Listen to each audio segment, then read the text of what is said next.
Hello, everyone, and welcome to another special episode of the Fiends podcast. We have something really cool to show you, and here it is. Hey, what's up? You had to do the creepy Dr. No voice. I was going to be like, "Hello, Mr. Bond," but that would have been awesome. Too far. Yeah, well, the bright yellow fireman hat would have ruined the effect a little bit.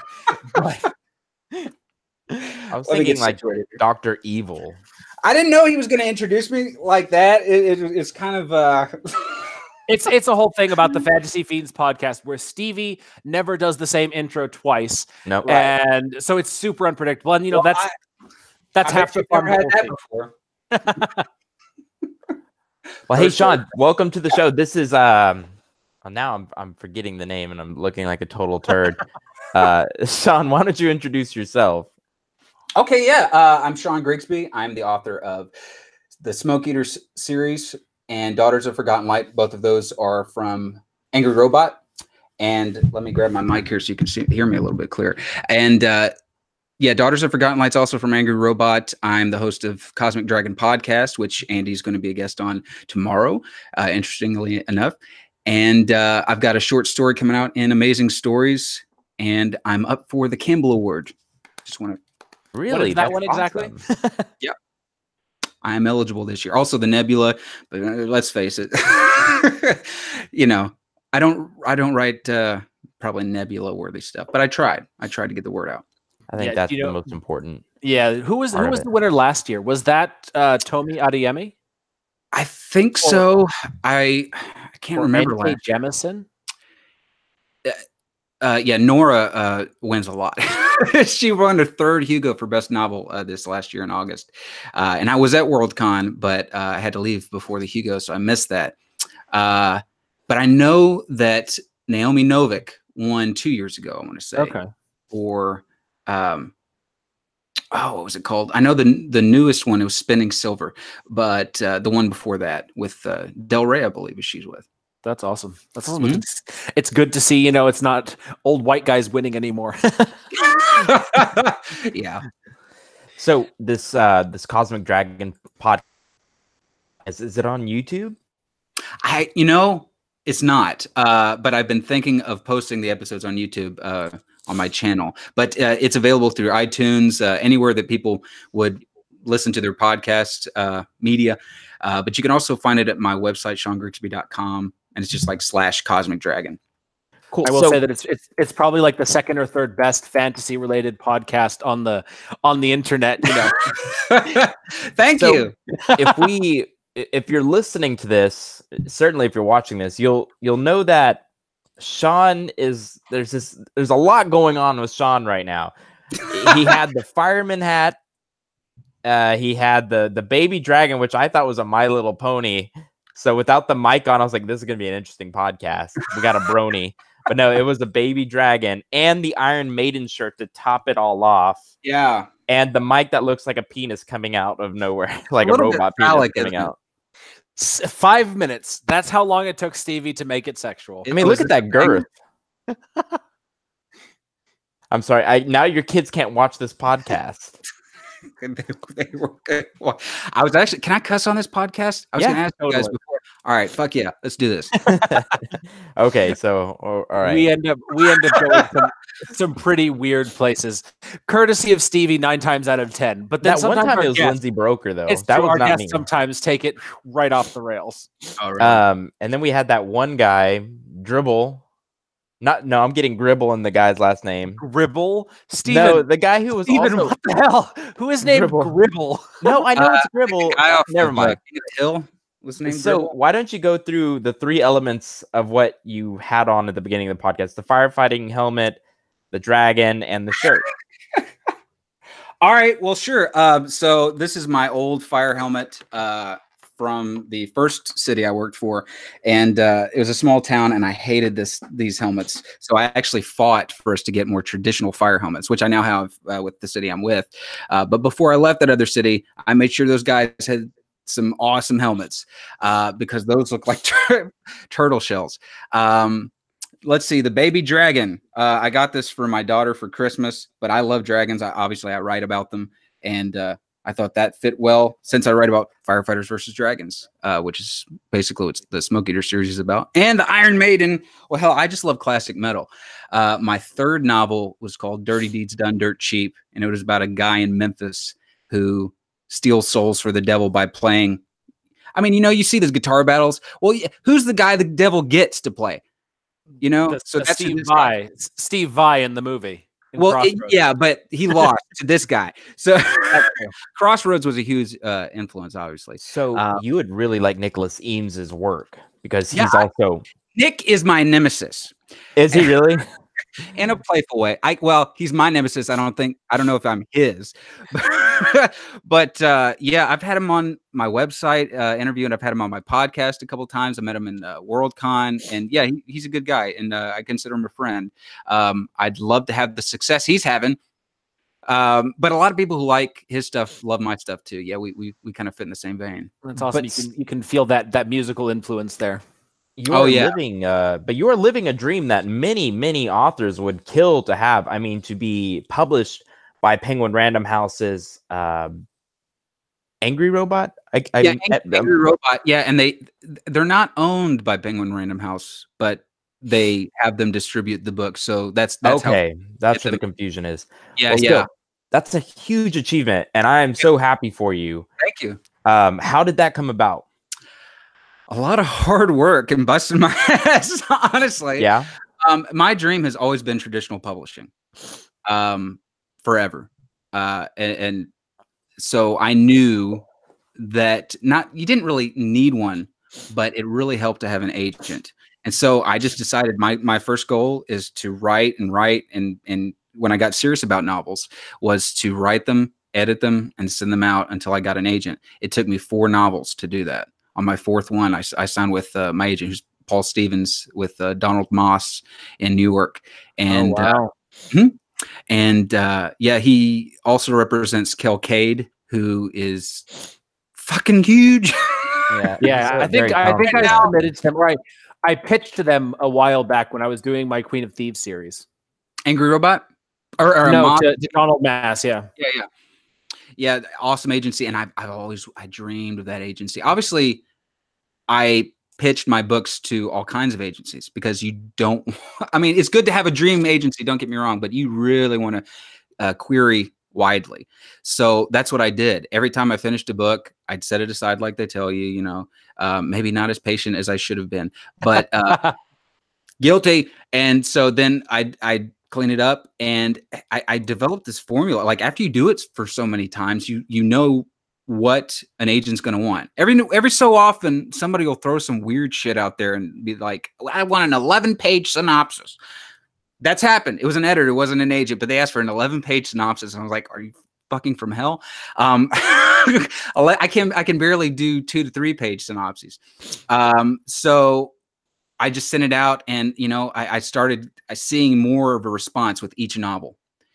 You do get better the more you write. I don't care what anybody says. I know there's the constant fear that you're getting worse, but I firmly believe that if you keep pushing forward, you're always going to be better. Yeah, I completely agree. I'm actually editing my sixth.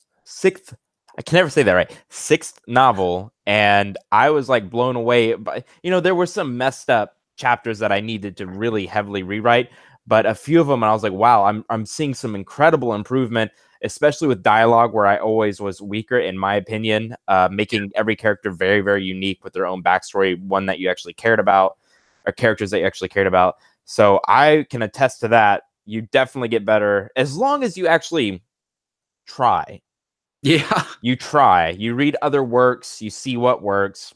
You read outside your genre. That's something I'm trying to work on right now. Yeah. See, I do that already. I actually read more science fiction and horror than I read fantasy. I have no idea why, but that's just the way Lawrence Block writes crime fiction, and he reads science fiction. So really, yeah. Do you read a lot? Oh yeah, constantly. I think you have to. Yeah. I mean, show me a writer who doesn't read, and they're not successful, and they're probably a shitty person. It's hard as a self-publisher. We have to write so quickly. I feel like it really takes away from the reading. but I definitely force myself to get some reading in every day, or at least most days. And I am trying to read more in my genre, so I have the opposite problem. So we usually do this thing every week where we talk about something cool that happened to us. And Andy, did we warn Sean? We totally didn't, but that's pretty par for the course. I think we've warned like one out of the last 10 or 15 guests that we were going to do. That was you who warned him. So Sean, if you want to think about it for a minute, I have some good news. Andy, do you have some good news? I've always got good news. Oh yeah, good news. Okay, who wants to go first? Are you pointing at me or you? Either way, I'm just pointing at the screen so someone else goes first. Okay, I'll go first because mine's a little bit unique. It is good news, but it is actually terrible, terrible, terrible news that I am changing to good news. I had a cover artist that took me 3 months to find. I went through probably 10 cover artists, and with Andy's help, got it down to this guy from Greece. Excellent guy. I mean, wrote me huge notes. Like he was great. He was awesome. Spoke perfect English. I paid him $600 for a cover. I got my cover. My fault was not letting him know that I needed 5 covers and that I wasn't going to stop at 1. I should have made a contract for it, but I didn't. So in this business, if you are watching this, listening to this, and you want to become a self-published author, or traditional for that matter, you are going to make mistakes. You may not make the same mistakes as someone else, but you are going to make a ton of mistakes. Ask any self-published author, you're going to make huge mistakes. My first big one was writing a 3rd in the series with a new protagonist. Huge, huge, huge mistake. It was a waste of time, and now I have this book that I can't use. Anyway, back to the bad news, which turned out to be good news.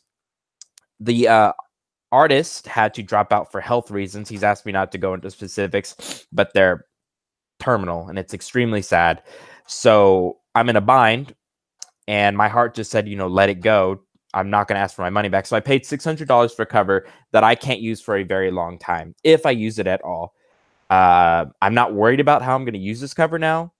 I'm pretending that it is, at this moment, a loss. And I'm going to cut my loss and go for a new artist, which I've already found 3, 2 that want $2,500 per cover. They quickly went into the trash bin in my email list. That's $2,500. That's like that's like what Brandon Sanderson's cover artists get paid. That's what that Anderson guy charges. That awesome freaking cover artist Anderson for Eames and what's the other one? Tyrant Lords. By Milam or whatever his name is. Anyway, I found a new artist today who's actually a little bit cheaper. And so the good news is I did find someone else. He's awesome. He's from France. So I actually email him back and forth in French. And it's funny when you speak someone else's language because I barely ever get to use my French degree. People said it was going to be a waste of a degree. It was. I did it because I loved it.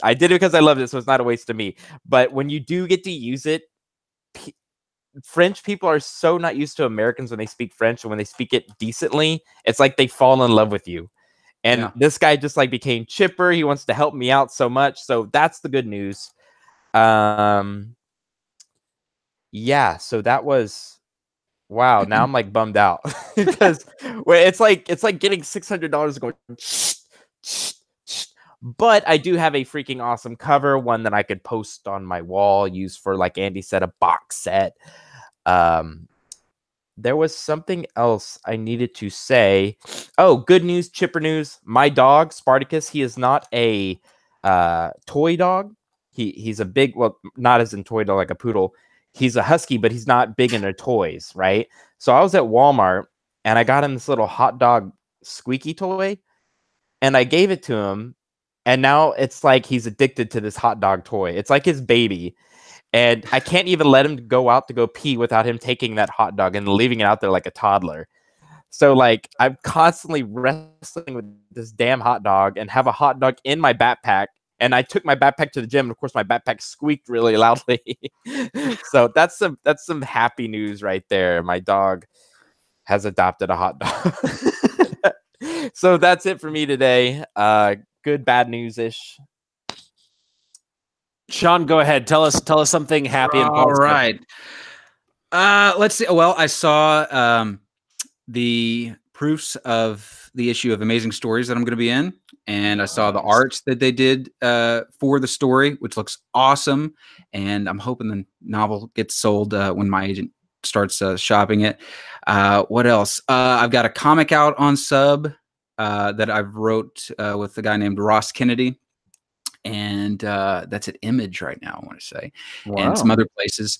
And well, cold submission, man, slush pile. I'm not.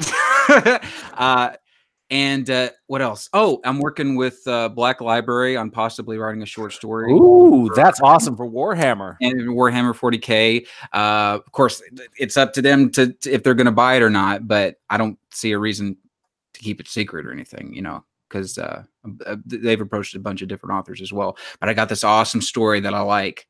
It's about Imperial. Well, I won't tell you. I'll keep it. I'll keep that a secret. Yeah, and my new work in progress is going well. I'm like 36,000 words in. So nice. How many words a day do you write? On a good day, 1,000. If the juices are flowing and I can write more, that's why I have this Alpha Smart Neo 2. I want to say it's this word processor they used to give to kids in school, and just like they bought thousands of them and just chunked them at the kids like learn how to type. And I love it because it's distraction free. It's like that free write thing, except it doesn't cost $500 fucking. And when you're done, you can take it anywhere. It's distraction free, no internet. It's just there. And it's like 4 lines at a time. And so if I get rolling, yeah, I can probably do 2,000 if it's really good, 1,500. But I'd try for 1,000. Nice to know. Yeah, I mean that's really good. I know Nicholas Eames has trouble with the word count as well. Yeah, and I feel like you guys are poets. You know, every word is just like really well crafted, which is weird because I've started to become that way, and we'll do that especially in a rewrite. I'm very particular with each sentence. I started this business like that, like I treated it as a business. Like 80% business, 20% art. And now I'm like 50-50, close to 50-50. And it just changes from day to day. Right.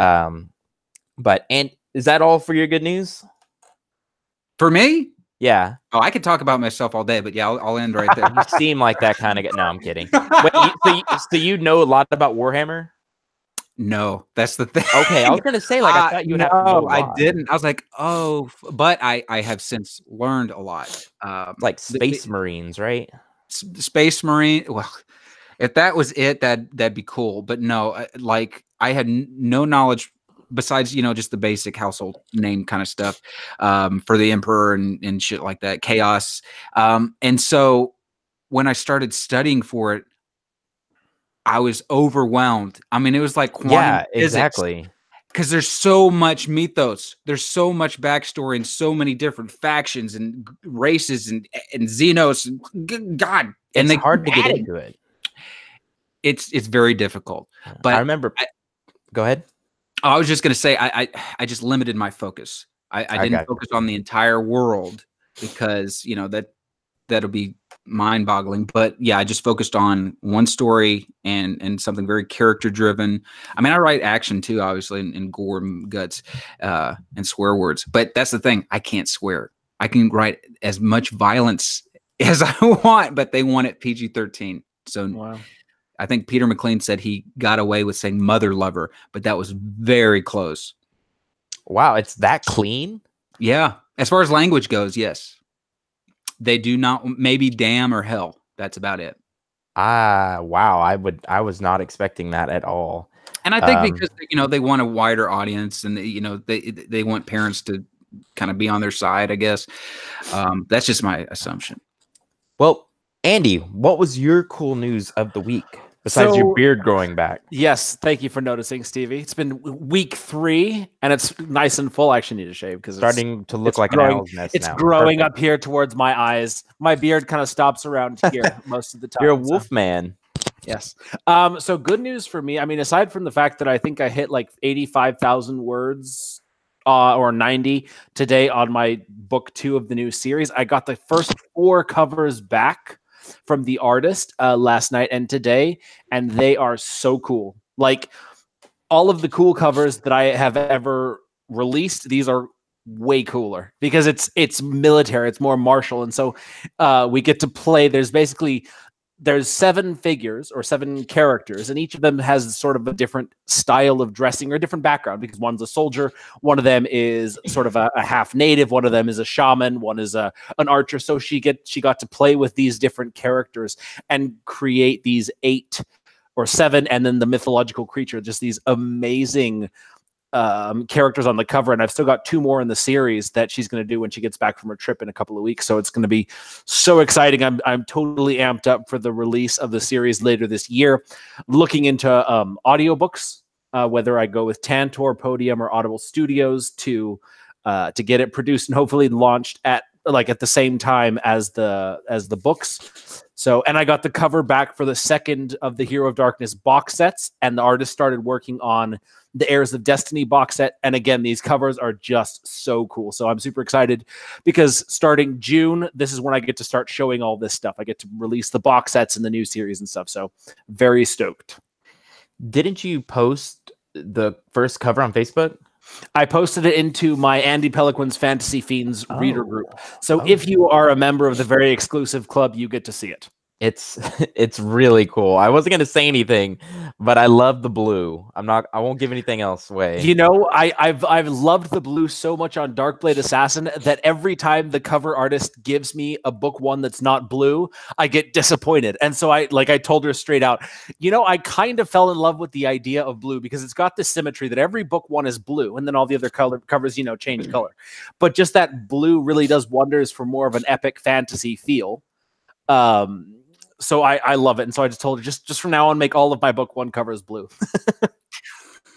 Awesome. Well, I think we're like pretty far into the episode. I think we should get to the topic. Definitely. Which is Andy's forte. So I'll let him take over. Well, you know, it was Sean who suggested this, and I love it because it's one that we when I put together the Ragged Heroes anthology last year, the idea was, or the concept was, basically these people who aren't your typical heroes being heroes not because of their skill or their ability or their background. You know, there was no noblemen, no kings, no real heroes. It's just people who answered the call. That was the theme of today's episode, is people who answered the call. And Sean, that was some like a theme from your books, no? Yeah, absolutely.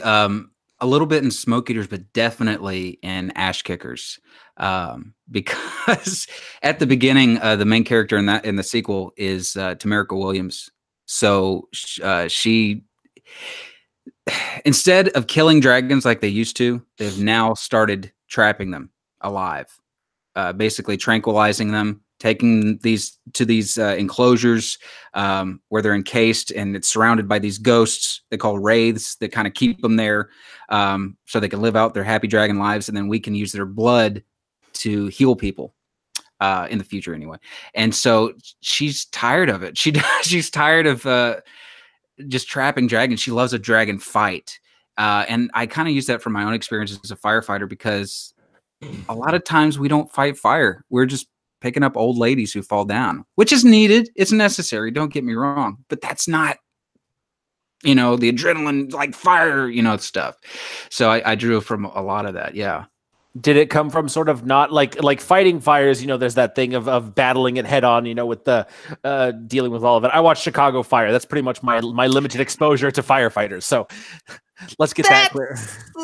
That's not the most accurate portrayal. I understand, but you know, so I was thinking of like the sort of the head-on confrontation with the fire versus damage control. You know, basically keeping it from spreading from building to building. You never actually get to fight the fire, sort of like fighting the dragons. You're kind of just holding. Is that sort of one of the things, or was it more the not really doing anything with fires? Because you were a fireman in a little town, right? I was a fireman in a little town, which I actually, in a lot of ways, fought more fire in the smaller town. Really? I fought bigger fires in the big city, but yeah, they got that more under control. But about equal. But honestly, any part of a fire, I'm excited. It's really versus the stuff that has like nothing to do with.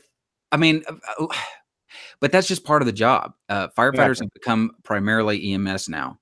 80%, if not more, and I'm probably being very conservative with that number, is medical, which, you know, it's it's exciting to like try to save people's lives, you know, doing CPR and things like that, or people with a broken bone, even in a car wreck. But the simple stuff, you know, when people are like, I have a headache, you know, things like that. It's just like, and it's frustrating, but it's just part of the job. Every job has those little incidences where you're like, if that wasn't part of it, I'd probably be a lot happier. I'm pretty sure what like 90% of authors think about marketing. It's like, Yeah, I love it. Now, don't get me wrong, it's exhausting, but I really have never.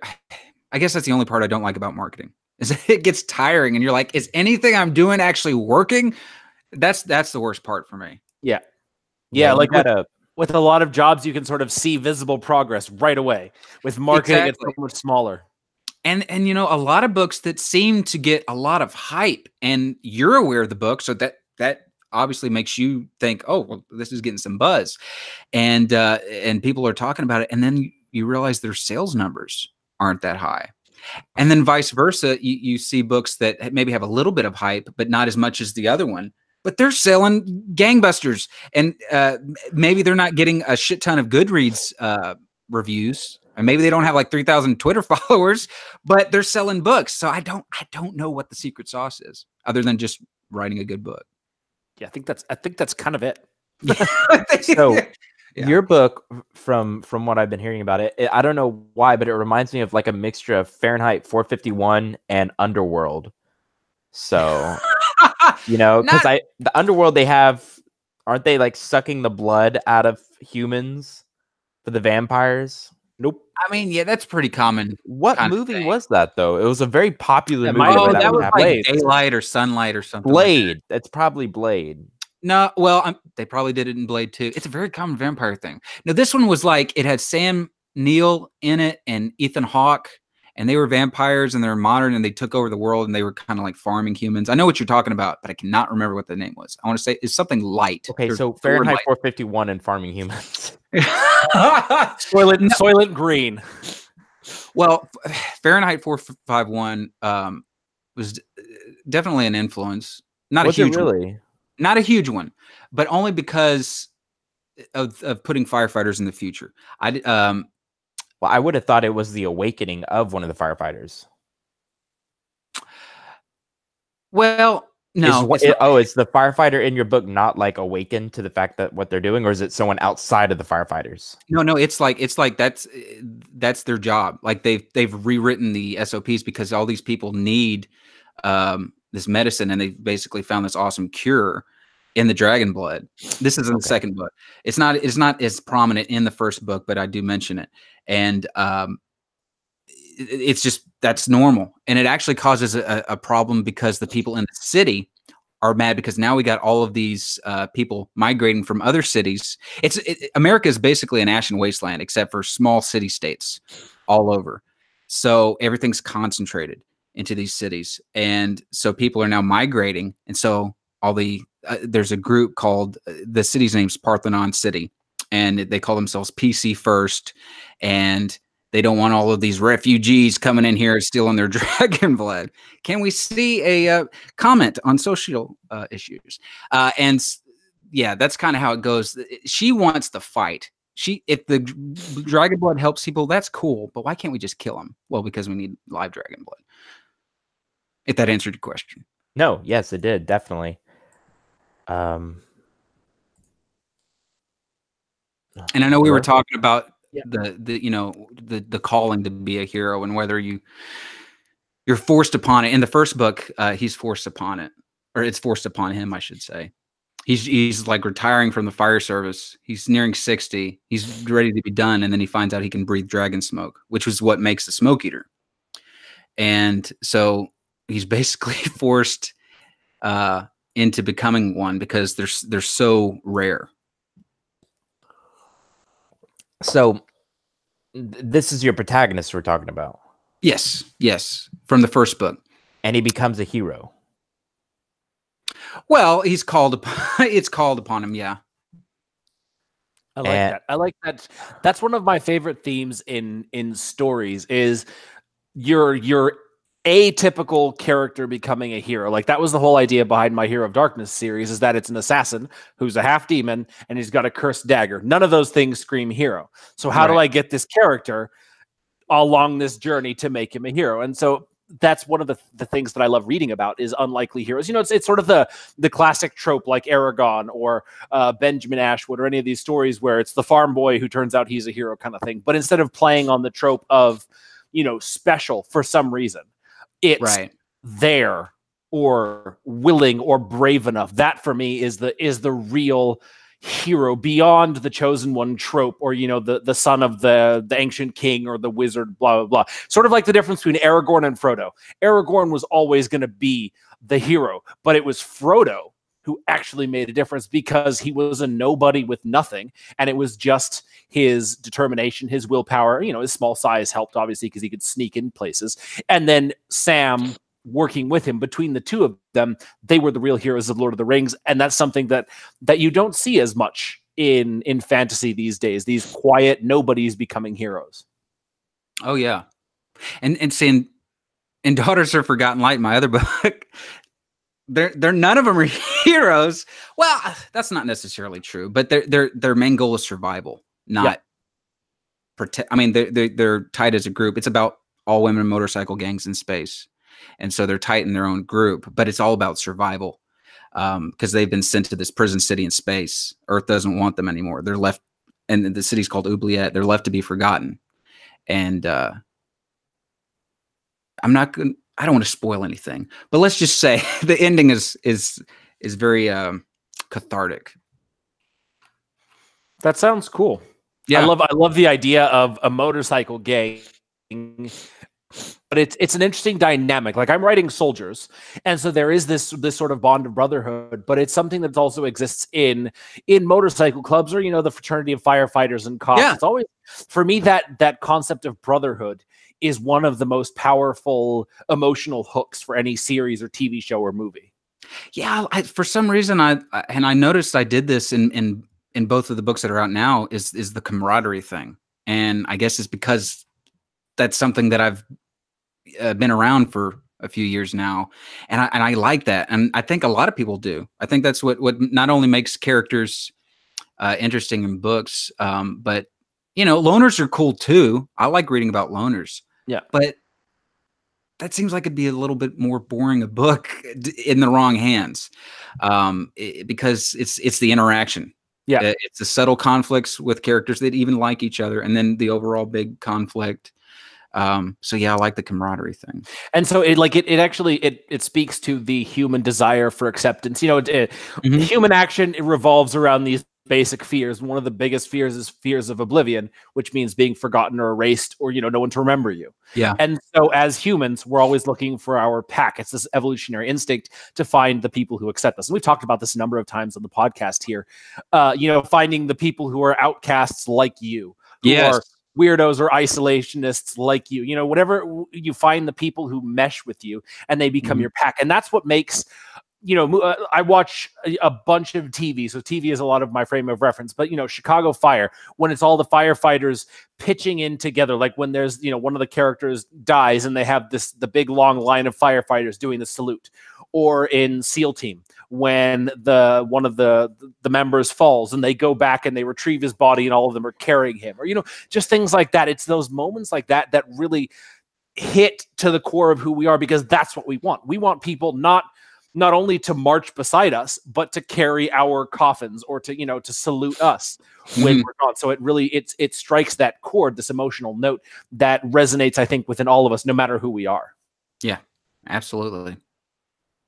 My references are always like movies, especially old, like I was thinking The Warriors the whole time. You're talking about, I was like, oh, you like The Warriors, the baseball gang. I love that. Oh man, that's one of my favorite movies. Oh, you'd love Daughters then, man. I love The Warriors.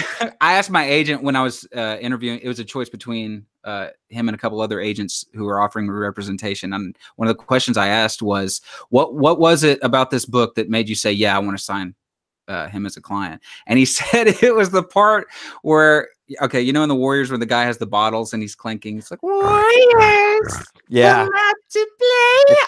classic scene. Yes. I put that in that book. And Really? Yeah.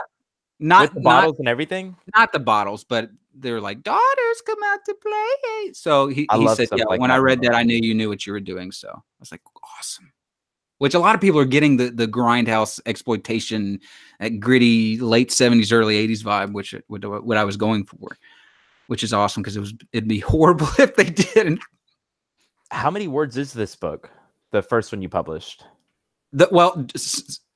Smoke Eaters actually got published first, even though I signed with my agent with Daughters, which I'd written before Smoke Eaters. What happened is that Daughters was out on submission for like a year, and it was at Angry Robot, but for some reason they hadn't gotten to it. But they did get to Smoke Eaters because while that was out on submission, I wrote Smoke Eaters and then we sent that out too.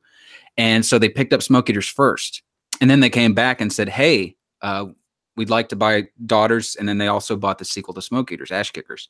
So it's kind of weird how that had happened. But it's about 80-some thousand words. It's a pretty short book. Yeah. Smoke Eaters is a little bit longer, at like 88,000. But Daughters is real quick, real short. Well, I haven't really got to speak about my heroes. And I have a really cool scene that kind of resembles this episode. And that is my hero wasn't a hero. He's not special. He's a weakling. He's scared. And it kind of resembles me when I was in middle school. Strangely enough, I wasn't the charismatic, handsome loaf that you see right now. I was actually timid, and I was bigger than the other kids, which was weird because they all grew a lot bigger than me in high school. And it kind of resembles me coming out of my shell by the time I got to high school. And there's this scene where Finn Featherstone has this chance where he can just leave. He doesn't have to do anything. He won't get in trouble, but his feet just start moving towards this dangerous area, and he doesn't know why. And his feet keep moving, and then his hands start moving. And then before you know it, am I still there? Yeah, you're still there. Okay. And then before you know it, he is performing this heroic act, even though he is consciously not wanting to, but subconsciously his body is moving for him. And so he performs this heroic act, even though when he was called to do it, he never knew he had this in him. And throughout books 1 and 2, he's still the same scared character. And then he doesn't get formally trained until halfway through book 3. And in The Dark Assassin, he gets trained really quickly halfway through the book, and then he's this beast.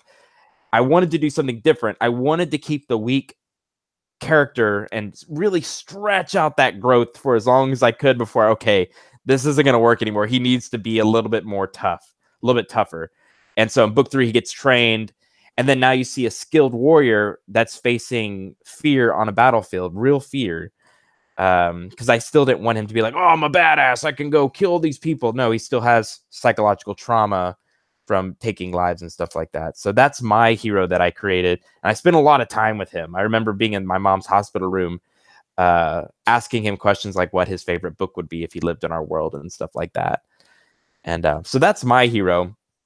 And it's kind of weird that it's a fictional character, but I kind of look up to him in ways, especially now that he's older. And I kind of see values that I put into him that I want to grow into as well. Which is something unique that writers can do. In my Something opinion. that occurred to me, though, also that I thought was great advice. I didn't like beliefs and also attributes that you want as well. Yeah. You write that you, in a way, you almost end up writing the person that you want to be or that you wish you could be. Yeah, but make them the bad guy. That's funny. Flip things around. Hold on. I mean, because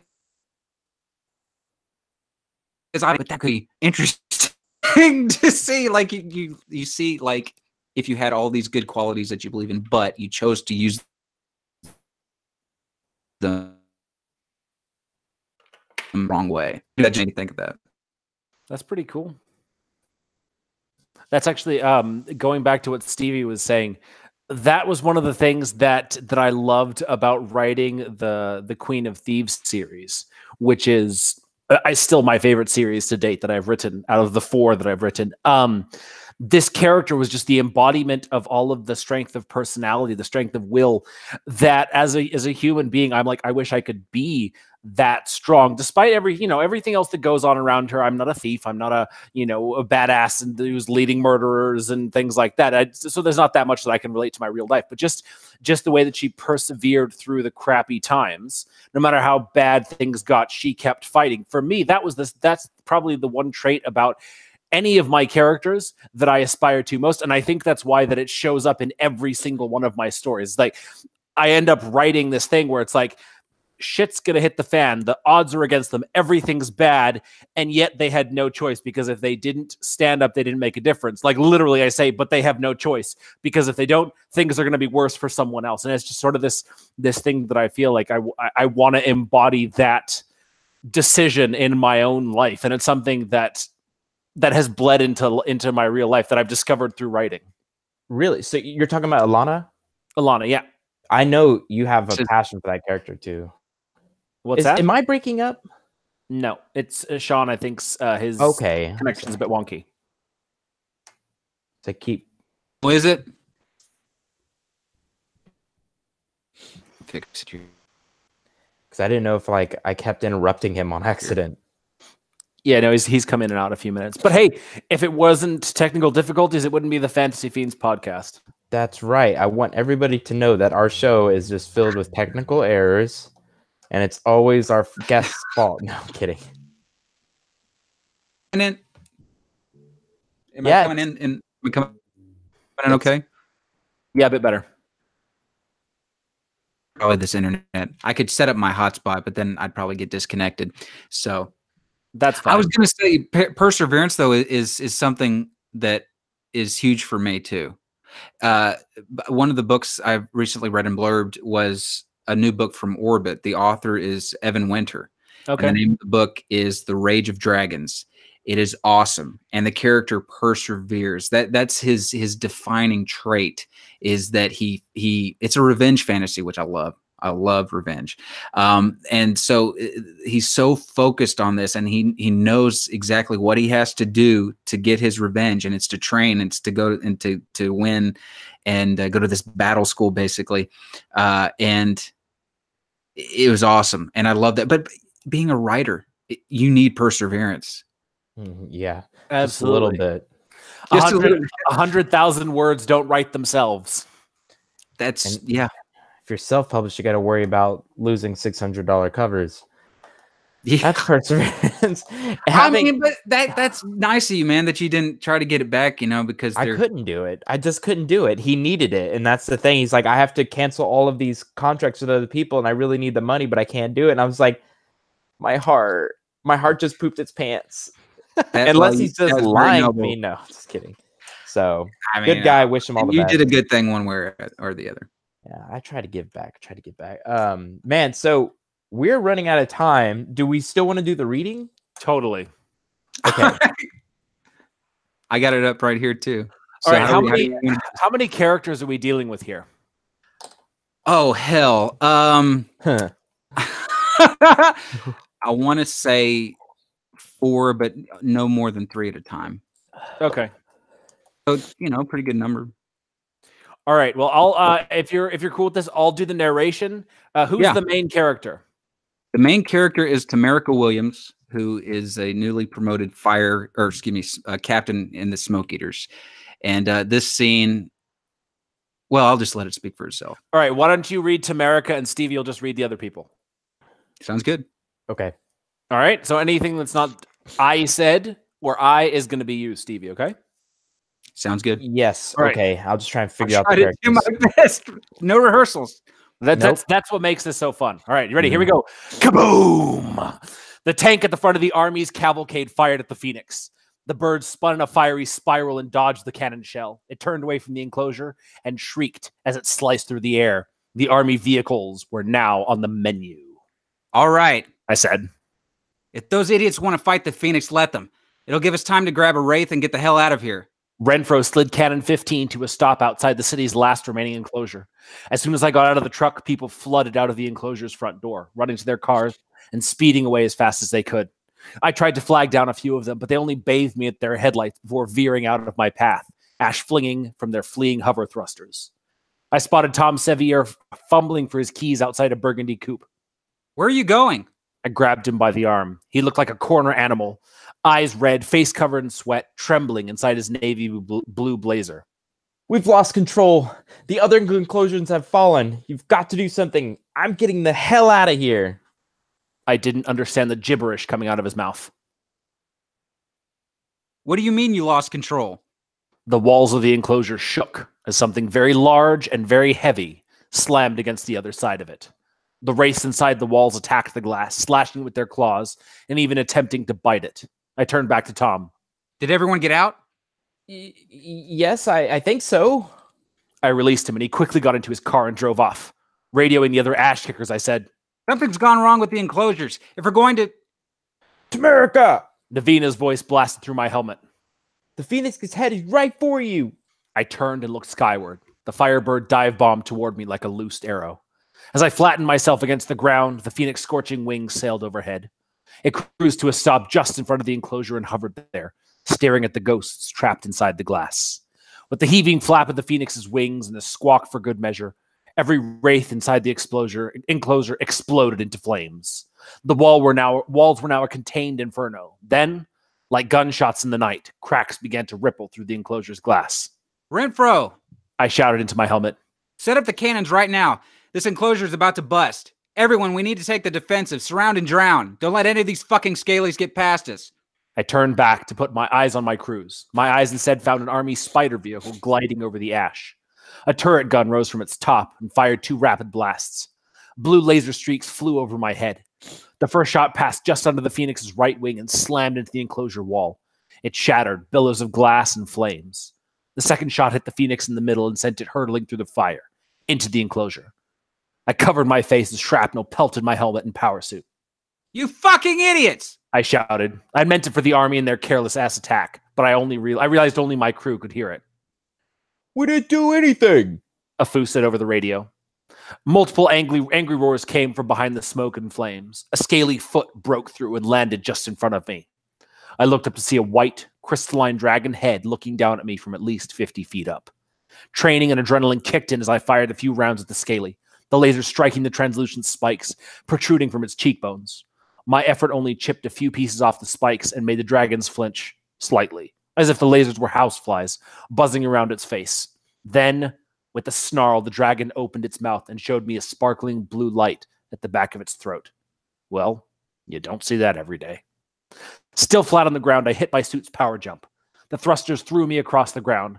I didn't go far, but it was enough to dodge the Scaly's attack, which came out as a blinding cold of cone energy. It's a fucking ice dragon! Navina shouted through my helmet. Get out of there, T! I scrambled onto my feet and ran for the cannon truck as the ice dragon slammed another foot where I'd been lying. Shoot it!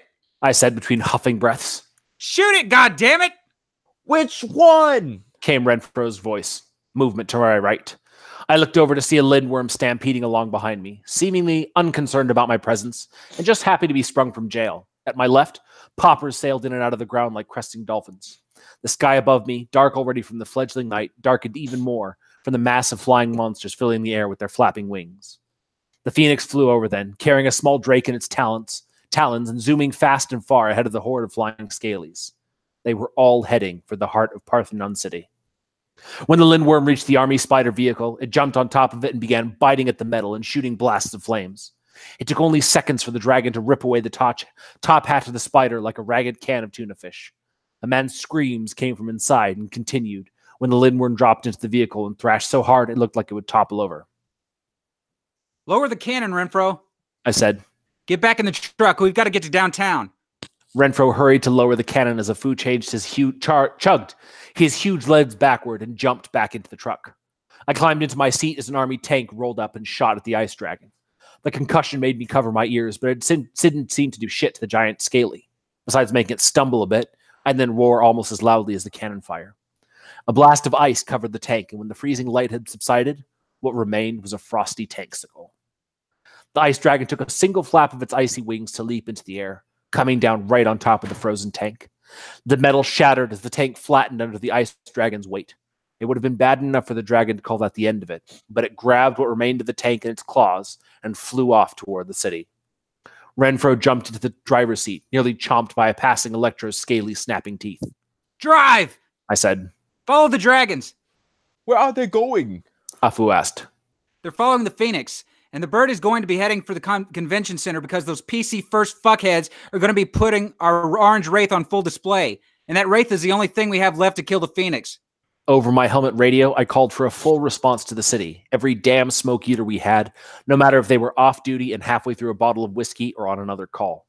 I told the propeller heads to keep sending out the emergency response call until every smoke eater in Ohio acknowledged that they were on their way. A dragon that looked like a rhinoceros bullfrog slammed my side of the truck. Renfro twirled the steering wheel to keep us all upright, but we were skidding hard and plowed into a group of wyverns. Scaly blood and guts splattered across the windshield, but Renfro, being the consummate professional he was, simply turned on the windshield wiper and smeared the gore into a thin paste across the glass. Several thumps racked the top of the cannon truck. I tried to look up from my window, but could see nothing besides the edge of a heaving bat-like wing. The truck heaved, and for a moment, our wheels weren't touching the ground. Can you shake this thing off of us? I asked Renfro. Hold on to your butts. He whipped the steering wheel to the right. The force threw me into the door. Then Renfro pulled the same maneuver to the left. My seatbelt nearly choked me. Poor Afu in the back was being tossed around like a marble in an empty soda can. Damn it, Afu! I shouted. How many times do I have to tell you to put your seatbelt on? Dragon's still on us, Renfro said. Again, the truck lifted off the ground for at least 2 seconds before the wheels touched back down again. On second thought, I pointed to Afu. Get on the roof and chop this fucker's legs off if you have to. Afu nodded, secured his laser axe to the back of his power suit, and moved to climb out of the window. Wait! I stretched myself toward the back of the cab and grabbed Afu by the metal collar of his power suit. I kissed him like I'd never kissed him before. Well done. And like I never would again. When I pulled away, Afu was grinning as wide as a Cheshire cat. Now get the hell up there, I said. I'll try to cover you with some laser fire. Stay in radio contact. Renfro, try to stay smooth, but don't let up on the gas. My driver nodded, and my smoke eater climbed out of the window. Holy Jesus! Afu's voice crackled over the radio. This thing is huge! Don't worry about killing it, I said. We just need it off our truck. I rolled my window down and began to lean out when the ground surged a few feet away. A popper launched out of the ground, flying towards me. I blasted the dragon with a few lasers and dropped it midair. Our truck's rear dual wheels ran over the dead popper, and the ensuing bump tossed all of us like ragdolls. Seeing it from my side of the mirror, the popper burst into yellow embers in our wake. Fuck, man. Afu said. Watch your driving. I placed my ass on the open window and looked toward the truck's roof. Afu clung to the emergency light bar. Above him, the blue dragon I'd seen galloping in the enclosure flapped its massive wings, eyes focused on the city. I'm going for it, Afu said. Keep her steady. On wobbly legs, Afu slowly began to stand. He reached over his shoulder and brought out his laser axe. The sound of the laser must have caught the blue dragon's notice because it roared and tried to lift the truck again. Fight or flight hit Afu hard, and thankfully he chose to bury his axe in the nearest scaly limb. Blood misted across his face and helmet, but he kept hacking until the dragon let go with its claw dangling by a thin strand of flesh. In its retreat, the scaliest attempted to snap its teeth at Afu, but I was ready with my Hamo grenade. Streaks of blistering light sliced through the dragon's neck. Afu leaned away to avoid being cut by the Hamo's propellers. The blue scaly burst into ash before it ever hit the ground, and our speeding cannon truck make it look like we were releasing an armada of fireflies off our route. Ouch, ouch. Afu slapped at his power suit. Hot shit. All right. I said, giving Afu a thumbs up and a smile. Get back in here. I had Renfro slow the truck to let Afu climb back in, and then it was back to speeding after the dragons and the Phoenix. Where's Navina? I asked. We're over here, her voice said. I leaned forward to look past Renfro and saw Navina's Slayer truck tear across the ash to get on the road behind us. Dear God, Renfro said as he looked ahead. He was able to see the horror better than all of us with those red eyes, and I saw more than I cared to. Parthenon City was lit up like a glistening jewel in the night, and roaring, clawing, and flapping their way between us and nearly a million innocent people was the largest stampede of dragons I'd ever seen in my life. We did it. Well Nice. done. Is Stampede of Dragons the right term? Yes. Not a flight of dragons? Well, not all of them have wings. Okay. So yeah. I feel like you should have made up your own term for it. That's true. That's true. Maybe Like a next one. mudslide of dragons or something. I thought it was. Sorry, I thought it was. Go ahead. I was gonna say that was like How to Train Your Dragon, but on steroids. And so, what was the kissing scene about? I gotta know. Well, this is like chapter 32. I just thought it was a really cool scene. So they have Afru and Tamerica throughout the series. In the first book, they're kind of together, and I kind of want to play on that. They've broken up when the second book starts, and so it's kind of a tumultuous relationship. Will they get together? We'll see. I thought it was funny, Stevie, though, that you were when you were doing Afru's voice when he was on the truck, you're doing see, that's it's funny, but because it's cool, because that's like how firefighters sound. But smoke eaters don't need that because they. Oh, they don't. Okay. Yeah. But I thought it was funny, and I was laughing the whole time, so that was great. They don't need it? What do you mean? Smoke eaters, they have the natural ability to breathe dragon smoke and also resist a higher level of heat. Oh, but that wasn't the noise of the radio, not the Darth Vader breathing mask? That's what I thought Stevie was doing, was the air mask. Oh, okay. I thought it was crackling over the radio. I thought it was the radio. Oh, well, then that was my mistake. Then you did an awesome job. Oh, okay. Well, either way, now thought we it was the know air more mask. about it. That's true. I just sounded like a Darth Vader. Well, thing, also inside the air mask. I mean, the microphone for the radio is inside the air mask. No, there's in the book. It's actually in their helmet. And for us as firefighters, we have radios in our. I have a radio strap, and it just kind of sits here, and I can clip it here. And if you shout, you can kind of hear it if you're in that environment. But as far as smoke eaters, they have traditional firefighter helmets like this, but they also have like Roman centurion type face shield things right there, and that's where the mic's at. Okay, but like for a proper firefighter, the radio's down here. So like if you've got you clip it right here. Yep.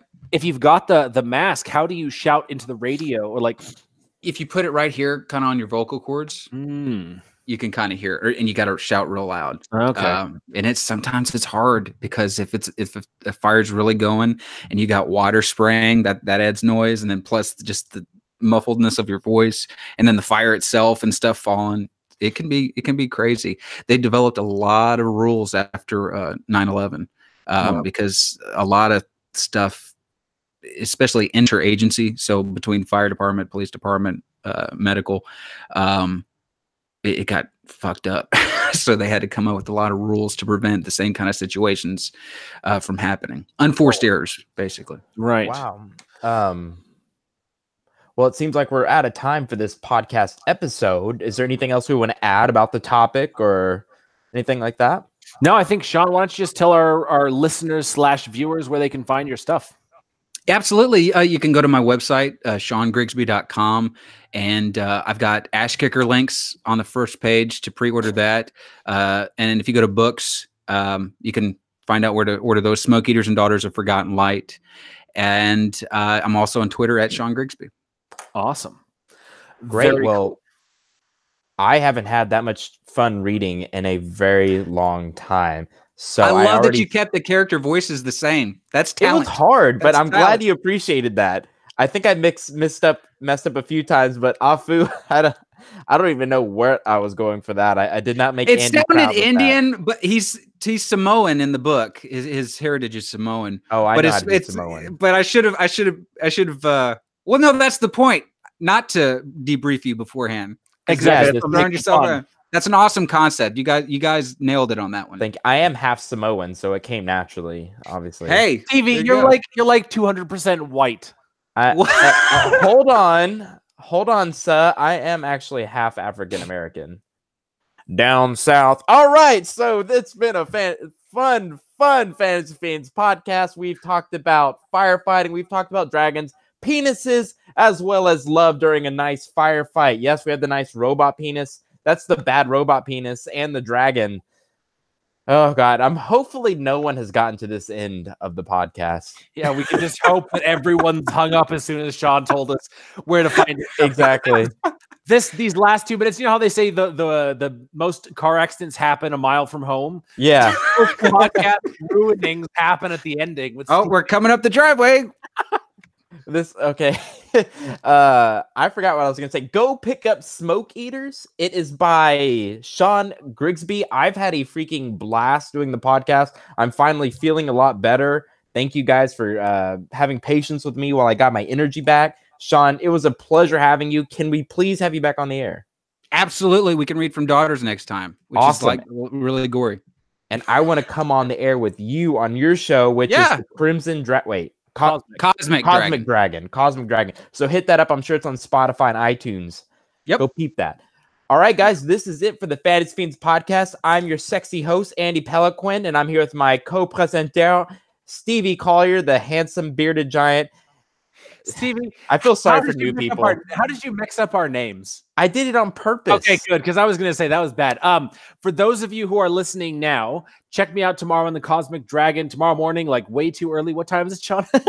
Well, it won't be live, but so they can listen anytime they want. But what time are we doing that? I forgot. Think it's 9 a.m. for me. I don't know what time it is. No, it was like 2. Didn't we say like 2 p.m. my time? I think it was 1 p.m. your time. That's right. I'm having lunch with John Horner Jacobs. Okay. I don't know if you guys know his stuff, but he's pretty big too. Awesome. He's like the only other guy in my city. And we don't have a podcast next week because our awesome guest RJ Barker is going to be out of town on vacation. So we've got him in 2 Tuesdays, 2 weeks from now. But you can check out his latest interview on the Fantasy Focus podcast by going to the Fantasy Focus group on Facebook. Awesome interview. His stories about assassin with disabilities is so cool. We're going to be talking about disabilities. Yep. We're going to be talking about that when we come back in 2 weeks with him. So stay tuned. And I was about to say something really inappropriate, but I didn't, for RJ Barker's sake. Wait, are we still on air? Yes, we are. Oh, now I know. Oops. This has been the Fantasy Fiends podcast. I'm going to shut up before I say anything that makes RJ Barker mad because I love his work. Have a great night, everyone. We'll see you 2 weeks. Good night. Penis.